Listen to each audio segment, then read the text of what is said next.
အားလုံးပဲမင်္ဂလာပါရှင်ဒီနေ့မှာတော့ပါဝင်ပစ္စည်းအနှဲငယ်နဲ့လောက်ရတာလွယ်ကူပြီးတော့ထမင်းစားမင်းစီမဲ့အင်ဒိုနီးရှားကြက်ကြော်ဆက်ဆက်ကလေးကိုလုပ်ပြပေးတော့မှာပဲဖြစ်ပါတယ်ရှင်အဲဒီတော့ဗီဒီယိုလေးကိုဆုံးအောင်ကြည့်ပေးကြပါအောင်နော်ညီမကတော့ကြက်ပေါင်2ပေါင်ကိုသုံးပြပေးထားပါတယ်အရင်ဆုံးကြက်ပေါင်တွေကိုရေဆေးတက်ဆင်ပြီးတော့ဓာတ်လေးနဲ့မှုန်းပေးရပါမယ်ပြီးတော့ရင်တော့အရသာအနေနဲ့စားရယ်အချိုမုတ်လေးအနှဲငယ်ရယ်ကြက်သားမုတ်လေးနင်းငယ်ရယ်နနွေးမုတ်လေးရယ်ထည့်ပြီးတော့နေပေးရပါမယ်။အရသာလေးတွေနှက်ဆက်ဝအောင်နေပြီးသွားပြီဆိုရင်1နာရီလောက်ထားပေးရပါမယ်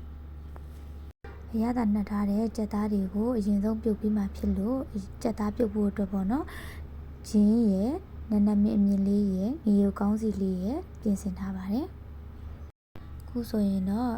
1နာရီလောက်အရသာနှက်ထားတဲ့ကြက်ပေါင်တွေကိုပြုတ်ပေးပါမယ်။ကိုတစ်လုံးနဲ့ကိုပြုံးမဲ့ကြက်ပေါင်လေးတွေထည့်ပေးလိုက်ပါမယ်။ရေကိုတော့ကြက်ပေါင်မြုပ်တဲ့အထိထည့်ပေးလိုက်ပါမယ်။ပြီးသွားရင်နနမင်းအမြင့်ထည့်ပါမယ်။ပြီးသွားလို့ရှိရင်ငရုတ်ကောင်းစီလေးတွေပါထည့်ပါမယ်။ပြီးသွားရင်ဂျင်းလေးလည်းထည့်ပါမယ်။မညှိအောင်လို့ပါ။အဖုံးလေးအုပ်ပြီးတော့တစ်ဖက်ကို10မိနစ်စီလောက်ပြုတ်ပေးလိုက်ပါမယ်။အခုလိုပြုတ်ပေးခြင်းအဖြစ်ကြက်ကိုကြော်လိုက်ရင်တော့အပေါ်အသားလေးတွေကတင်းတင်းလေးနဲ့အတွင်းအသားလေးတွေကနုနုညံ့ညံ့အီအီလေးနဲ့ပို့ပြီးတော့စားလို့ကောင်းပါတယ်အခုဆိုရင်တော့အသားလေးတွေလည်းကြက်နေပြီဆိုတော့ကြက်ကိုဆယ်ပြီးတော့ရေလေးစစ်ပေးထားပါမယ်အဲ့ဒါမှကြော်တဲ့အချိန်မှာစီမပေါက်မှာပါပြီးသွားရင်တော့စီပူပူထဲမှာထည့်ပြီးတော့ကြက်လေးတွေကိုကြော်ပေးပါမယ်နည်းနည်းလေးညိုလာပြီဆိုလို့ရှိရင်တော့တစ်ဖက်ကိုလှန်လိုက်ရင်ရပါပြီနော်ခုဆိုရင်တော့ကြော်ထားတဲ့ကြက်သားလေးတွေကအပေါ်ရန်ကြောလေးတွေလည်းတင်းတင်းလေးနဲ့ဖြစ်လာပြီးအယောင်လေးကလည်းစားကျင်စပွဲအနီရောင်လေးဖြစ်လာပြီဆိုတော့ကြက်သားလေးတွေကိုဆယ်ထားလိုက်ပါမယ်ပြီးတော့လို့ရှိရင်ခုနစီပူထဲမှာပဲမီးကိုအေးအေးလေးထားပြီးတော့ကြက်သွန်အဖြူနဲ့ငရုတ်သီးစိမ်းလေးကိုထည့်ပြီးတော့ကြော်ပေးလိုက်ပါမယ်ခုနကကြော်ထားတဲ့ငရုတ်သီးစိမ်းနဲ့ကြက်သွန်ဖြူလေးကိုထောင်းပေးရပါမယ်ထောင်းဖို့အတွက်အရသာအနေနဲ့အချိုမုတ်လေးနဲ့စားလေးအနှဲငယ်ထည့်ပြီးတော့ထောင်းပေးလိုက်ပါမယ်။ထောင်းတဲ့အခါမှာလက်မပူအောင်လို့လက်အိတ်လေးဆွပြီးတော့ထောင်းပေးဖို့တော့လိုမယ်နော်။ခုဆိုရင်တော့ငရုတ်သီးလေးတွေလည်းညက်သွားပြီပေါ့နော်။ညက်သွားပြီဆိုလို့ရှိရင်ပကံတစ်လုံးလေးကိုထည့်ပြီးတော့ခုနထောင်းထားတဲ့ငရုတ်သီးလေးတွေထည့်ပြီးတော့အပေါ်ကနေကြက်ကြော်ထားတဲ့စီလေးကိုစမ်းပေးလိုက်ပါမယ်။စီလေးကပူနေတယ်ဆိုရင်တော့ပို့ပြီးတော့ကောင်းပါတယ်။ညီမကတော့အေးခံထားတာကြာသွားလို့စီလေးကမပူတော့ပါဘူး။ခုဆိုရင်တော့ကြက်ကြော်နဲ့တွဲစားဖို့အနှစ်လေးကလည်း ready ဖြစ်နေပါပြီ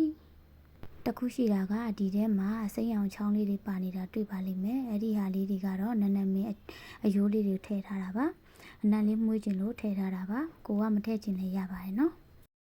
ခုနကကြော်ပြီးအေးခမ်းထားတဲ့ကြက်ပေါင်လေးတွေကိုမျိုးကြပွေလေးနဲ့ထူပေးလိုက်ပါမယ်အင်ဒိုကြက်ကြော်လေးကအခုတလုံးအွန်လိုင်းမှာရေပန်းစားပြီးတော့လူကြိုက်များနေတဲ့စာလေးဖြစ်တဲ့အတွက်အွန်လိုင်းကနေလေ့လာပြီးတော့လိုက်လို့ကြည့်ပြတဲ့ဗီဒီယိုလေးဖြစ်ပါတယ်ထူထားတဲ့ကြက်ကြော်ပေါ်ကိုခုနကကြော်ပြီးတော့ထောင်းထားတဲ့ကြက်သွန်အဖြူနဲ့ငရုတ်သီးစိမ်းလေးအနှစ်လေးကိုထည့်ပေးရပါမယ်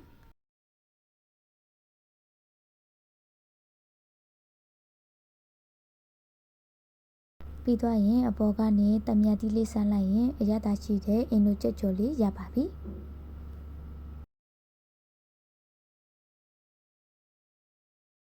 အဆက်ပြေလေးစားဖို့အတွက်သခွားသီးလေးလည်းထည့်လိုက်ပါတယ်